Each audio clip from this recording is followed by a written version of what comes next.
Привет! Израиль обычно называют страной хумуса, войны и стартапов. Но есть одна проблема. Здесь вино делали еще тогда, когда половина Европы просто не существовало. Сегодня я еду в винодельню «Александр». И, если честно, я не ожидала, что все закончится так странно.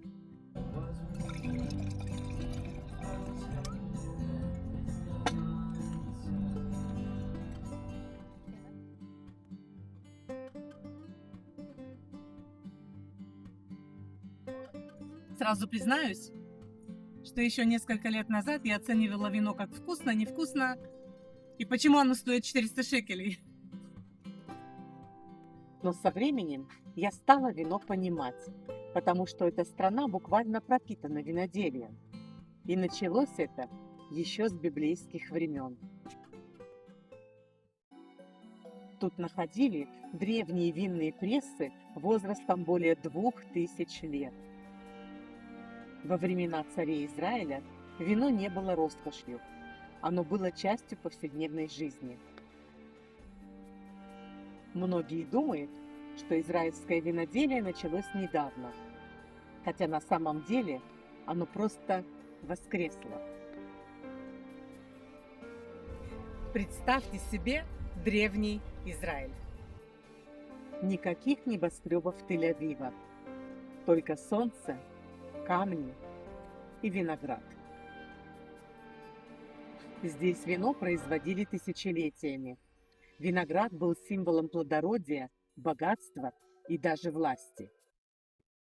Археологи открыли огромные винодельческие комплексы византийского периода. Израильское вино экспортировалось по всему Средиземноморью. А потом все рухнуло. Завоевания, войны, османский период. Часть виноградников исчезла полностью. И только в 20 веке израильтяне начали восстанавливать виноделие заново. То есть буквально. Люди посмотрели на жару, камни и отсутствие воды и решили: идеальное место для дорогого вина. Винодельня Александра. Это вообще не похоже на то, чего ожидаешь от Израиля. Ощущение, что ты случайно уехала куда-то в Италию. Винодельня появилась в конце 90-х годов. Ее создал винодел Юрам Шалом и назвал ее в честь своего отца Александр.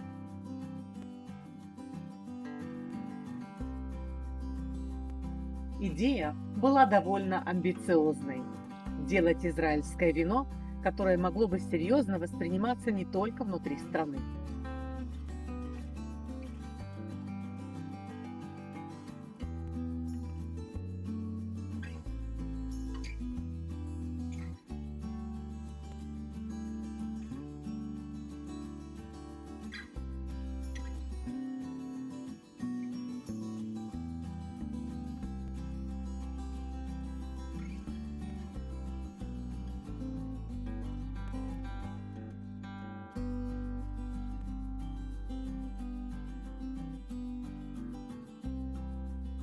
Все на дегустациях делают вид, что понимают происходящее.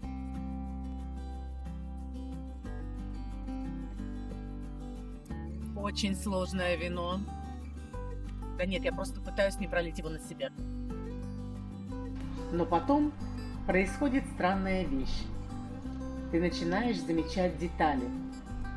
Как пахнет дерево, чем отличается один сорт от другого, как вино реально меняется за несколько секунд.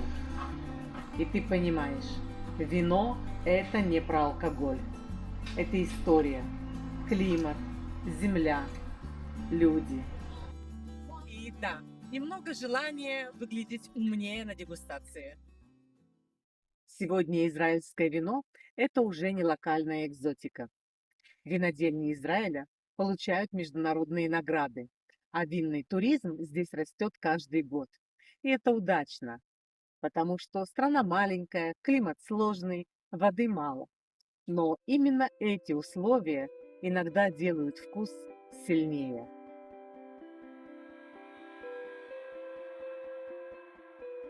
И вы знаете, есть что-то очень израильское в идее выращивать виноград почти вопреки всему.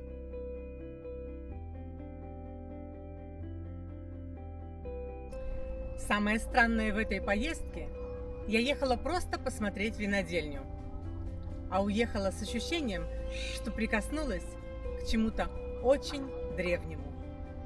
Потому что история Израиля не лежит в музеях, она все еще живая. Иногда в камнях, иногда в людях, а иногда в бокале вина. И да, теперь я тоже иногда говорю.